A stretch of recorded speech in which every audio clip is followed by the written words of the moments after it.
Very very good morning to all of you. कैसे हो आप सभी? Welcome back to this channel. दोस्तों, आज का जो हमारा सेशन है वो है विलियम शेक्सपियर की फेवरेट सोनेट्स जो हैं और बहुत ही ज्यादा इम्पोर्टेंट सोनेट नंबर 1 उसको हम डिस्कस करने वाले हैं और मैं अपनी जो मेरा बेस्ट है मैं उसे देने की कोशिश करूंगी और आप लोग भी वीडियो को एंड तक जरूर देखिएगा। तो चलिए शुरू करते हैं। सबसे पहले बात करेंगे विलियम शेक्सपियर का जो सोनेट है कि इन्होंने कौन सी सोनेट लिखी थी और कितनी सोनेट लिखी थी उसके बारे में डिस्कस कर लेते हैं। फिर हम इसकी लाइन बाय एक्सप्लेनेशन और इम्पोर्टेंट की फैक्ट्स को भी देखेंगे। तो सबसे पहले मैं बताना चाहूंगी कि जो विलियम शेक्सपियर हैं ये शेक्सपियरियन सोनेट्स को लिखते हैं, ओके।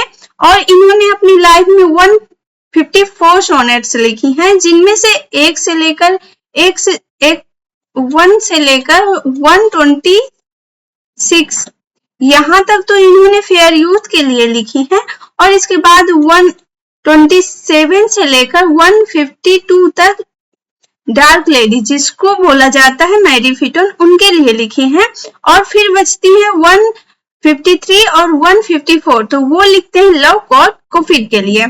आई होप इतना क्लियर हो गया होगा। अब चलते हैं अपनी जो सोनेट नंबर 1 है। तो सबसे पहले मैं यहाँ पर आपको बताना चाहूंगी कि जैसे देखिए यहाँ पर जो सोनेट होती है सोनेट नंबर 1 तो इसको कोई भी टाइटल नहीं दिया गया, जिसकी वजह से जो इसका जो पहली बिगनिंग लाइन होती है उसी को ही इसका टाइटल मान लिया जाता है। तो उसी तरह से इस पोयम की ये जो सोनेट है इसकी जो बिगनिंग लाइन है वो है from fairest creature we desire increase और इसे सोनेट नंबर 1 के नाम से भी जाना जाता है। अब बात करते हैं कुछ इंपॉर्टेंट की फैक्ट्स को लेकर। तो इसकी जो थीम है सोनेट नंबर 1 की वो है प्रोक्रिएशन एंड ऑब्सेशन। तो यहाँ पर जो प्रोक्रिएशन है इसका मतलब है प्रोडक्शन। तो ये एक पोयम है जिसमें ये बताया जा रहा है। यहाँ पर और भी थोड़ा सा जानकारी देना चाहूंगी कि सोनेट नंबर 1 से लेकर 17 तक इसमें प्रोक्रिएशन का यूज किया गया है, मतलब कि प्रोडक्शन के बारे में बात किया गया है। जैसे जो फेयर यूथ हैं इनके बहुत अच्छे दोस्त हैं, बहुत क्लोज फ्रेंड हैं और उनके बारे में बताया गया है कि तुमको शादी करनी चाहिए। प्रोडक्शन से रिलेटेड, मैरिज से रिलेटेड सोनेट लिखते हैं उनके ऊपर कि तुमको अपनी शादी कर लेनी चाहिए और आगे चल के अपने वंश को आगे बढ़ाना चाहिए। तो उसी से रिलेटेड है, ओके। अब जो ये सोनेट है ये सोनेट कितने लाइंस की होती है इसके बारे में भी चर्चा कर लेते हैं। वैसे तो मैंने इसके पहले जो वीडियोस बनाई थी उसमें बता चुकी हूँ कि सोनेट किसे कहते हैं, लेकिन हम फिर से डिस्कस कर लेते हैं जिससे कि रिवीजन हो जाएगा। तो सोनेट उसे कहते हैं, ये एक प्रकार की पोयम का फॉर्म होता है और इसमें 14 लाइंस होती हैं। कितनी लाइंस होती हैं? 14 लाइंस होती हैं और इसमें जो यूज किया जाता है वो होता है 3 क्वार्टरेंस एंड 1 कपलेट। तो 3 क्वार्टरेन का मतलब होता है 3 into 4। जो क्वार्टरेन होता है मतलब कि उसमें 4 लाइंस होती हैं और 3 का मतलब यहाँ पर 3 ऐसी, मतलब कि यहाँ पर ये देखिए जैसे 4 लाइंस हैं इसी तरह से 3 ऐसी, मतलब यहाँ पर कहने का मतलब है कि जैसे ये 4 लाइन और फिर ये 4 लाइन, तो एक ग्रुप ये हो गया, एक ग्रुप ये हो गया, एक ग्रुप ये हो गया। तो इसी तरह से 3 क्वार्टरेन और यहाँ पर ये टोटल कितनी लाइंस हो जाएंगी? 12 लाइंस हो जाएंगी। अब बचता है 1 कपलेट, मतलब लास्ट की जो 2 लाइन होती है। कपलेट का मतलब होता है कि जिसमें 2 लाइंस का यूज किया गया हो उसे कपलेट कहते हैं।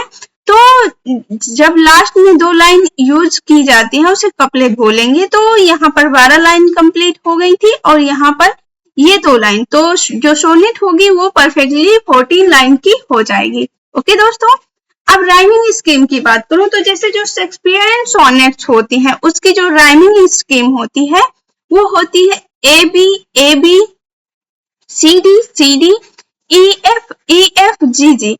तो आपको यहाँ पर ये ध्यान रखना है कि जो जी जी होता है, जो शेक्सपियरियन सोनेट होता है उसमें किसका यूज किया जाता है? जी जी का लास्ट में यूज किया जाता है, जिससे कि हम बहुत ही आसानी से लर्न कर पाएंगे।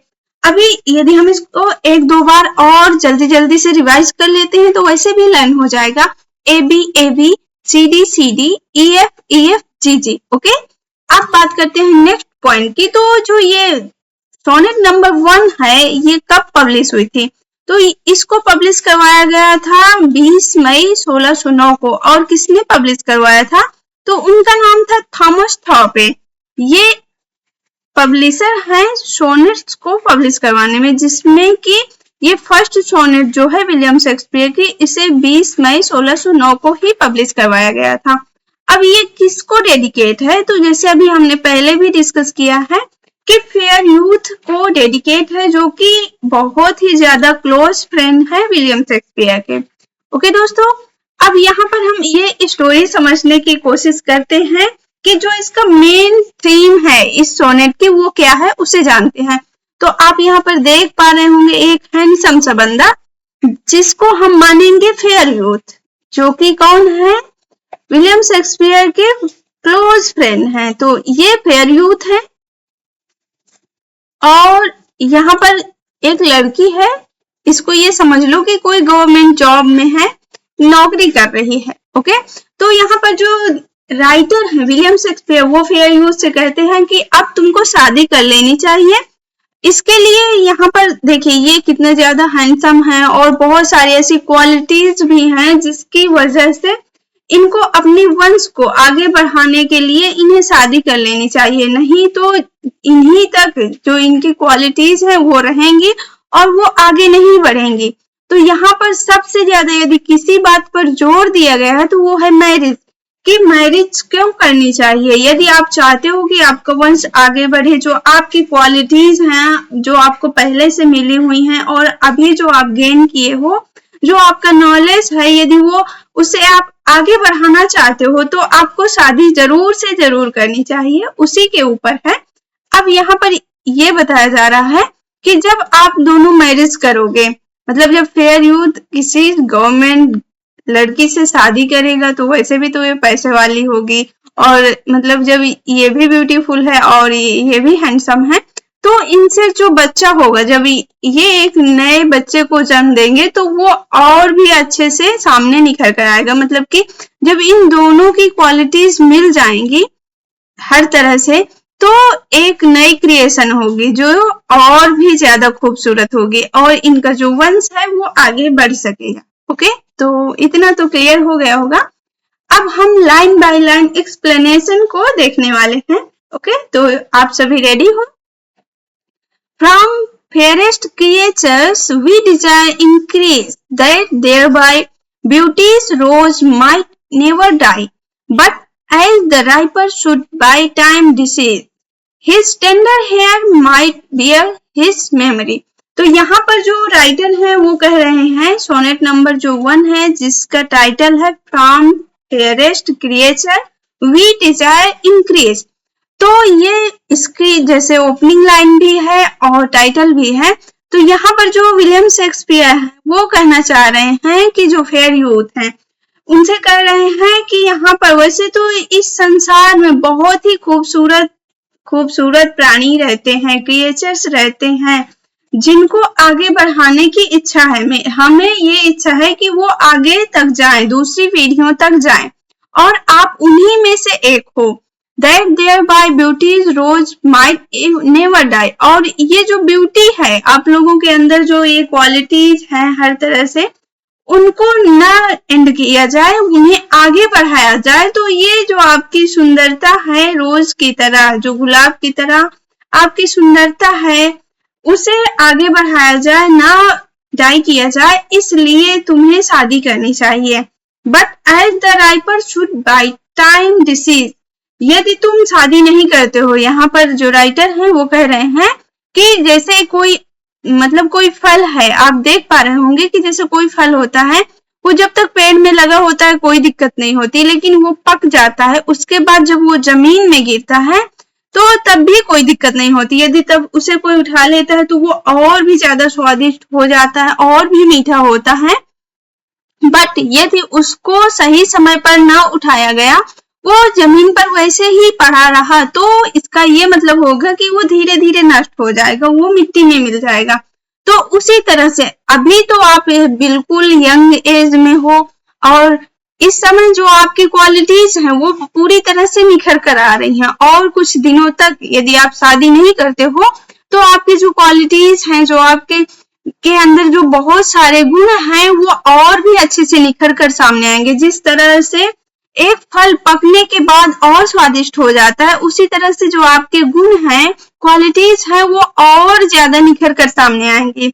लेकिन यदि जिस तरह से यहाँ पर ये जो फल है ये जमीन में पड़ा रहता है और इसे कोई नहीं उठाता है और ये धीरे धीरे नष्ट होने लगता है, उसी तरह से यदि आप मैरिज नहीं करते हो तो आपके अंदर जो क्वालिटीज हैं, जो गुण हैं, जो आगे जाने चाहिए, अगली पीढ़ी में जाने चाहिए, यदि आप शादी नहीं करते हो तो यहाँ पर वो यहीं तक सीमित रह जाएंगी, वो नष्ट हो जाएंगी। इसलिए आपको शादी करनी चाहिए।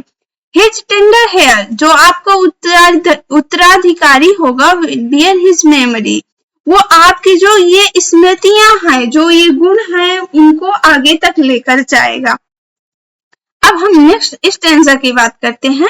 But thou contracted to thine own bright eyes, जिस तरह से आप अभी मगन हो रहे हो खुद को देख करके, वाह मैं कितना सुंदर दिख रहा हूँ, इस तरह से लोग, जैसे कभी आप अपने आप को आईने में देखते हो तो आप अपनी ब्राइट आईज को देखते हो, जो बहुत ही ज्यादा तुम्हें खुद ही बहुत ही ज्यादा इंप्रेसिव लगती हैं, अट्रैक्टेड करती हैं। Feed'st thy light's flame with self substantial fuel, और ये जो तुम्हें सेल्फ सब्सटेंशियल फ्यूल है, जो तुम्हें ही ये मतलब ऐसा लगता है कि तुम बहुत ही ज्यादा हैंडसम हो, बहुत अच्छी क्वालिटीज हैं और तुम अपने आप में ही मग्न रहते हो। इस लाइट के फ्लेम को, जो मतलब तुम्हारे पास गुण है, इन्हें आगे नहीं बढ़ाना चाहते हो क्योंकि तुम अपने आप से इतने ज्यादा खुश हो कि उन्हें किसी और को नहीं देना चाहते।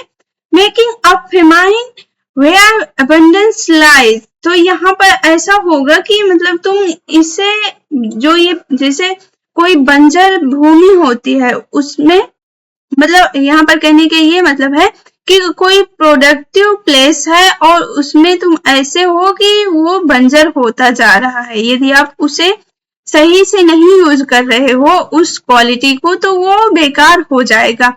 तो उसी तरह से आपको इन सब चीजों को, जैसे कि तुम्हारे पास बहुत अच्छी आंखें हैं, तुम अपने आप में हर तरह से परफेक्ट हो, तो उन चीजों को यूज करो, नहीं तो वो धीरे धीरे खत्म हो जाएंगी। Thyself thy foe to thy sweet self too cruel, और तुम अपने आप के लिए ही बहुत ही ज्यादा, मतलब तुम अपने आप के ही दुश्मन होते जा रहे हो। यहाँ फ्यू का मतलब है दुश्मन, तुम खुद के ही दुश्मन बनते जा रहे हो। To thy sweet self too cruel, और तुम अपने आप को ये सोच रहे हो कि तुम खुद के लिए बहुत ही ज्यादा स्वीट हो, लेकिन यहाँ पर सच मायने में ये देखा जाए तो खुद के लिए बहुत ज्यादा क्रूएल होते जा रहे हो। ओके, अब नेक्स्ट स्टेंजा है, thou that art now the world's fresh ornament and only herald to the gaudy spring। तो यहाँ पर ये पोएट ये कह रहे हैं कि तुम एक बहुत ही ज्यादा फ्रेश ऑर्नामेंट हो, मतलब एक सजावट का सामान हो इस संसार के लिए। And only herald to the gaudy spring, और तुम ऐसे जैसे स्प्रिंग सीजन होता है उसमें बहुत अच्छे अच्छे फ्लावर्स आते हैं, तो उसी तरह से तुम भी एक स्प्रिंग, गॉडी स्प्रिंग की तरह ही हो। विद इन दाइन ओन बड बरिएस्ट दाई कंटेंट, जो जिस तरह से किसी कली को खिलने से पहले उसे कुचल दिया जाता है, तुम उसी तरह से अपनी इस जवानी को बर्बाद कर रहे हो, उसे उसका जो मेन मकसद है वहां तक न पहुंचाकर पहले ही उसे कुचल रहे हो या उसे रोक रहे हो। And tender churl makest to waste in niggardly, और तुम इसे, जो तुम्हारे अंदर ये कोमलपन है, इससे बहुत ज्यादा, मतलब इसे क्या बना रहे हो, कंजूसी के साथ, निगार्डिंग, यहाँ पर तुम इसे वेस्ट कर रहे हो। ओके, अब नेक्स्ट जो दो लाइन है इन्हें बोलेंगे कपलेट।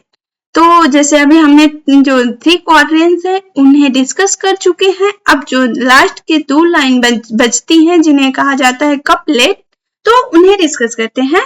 पिटी द वर्ड और एल्स दस ग्लटन बी, अब यहाँ पर जो राइटर हैं वो कह रहे हैं फेयर यूथ से कि तुम इस संसार पर दया करो, तुम अपनी मैरिज करो और उसके बाद अपने वंश को आगे बढ़ाओ।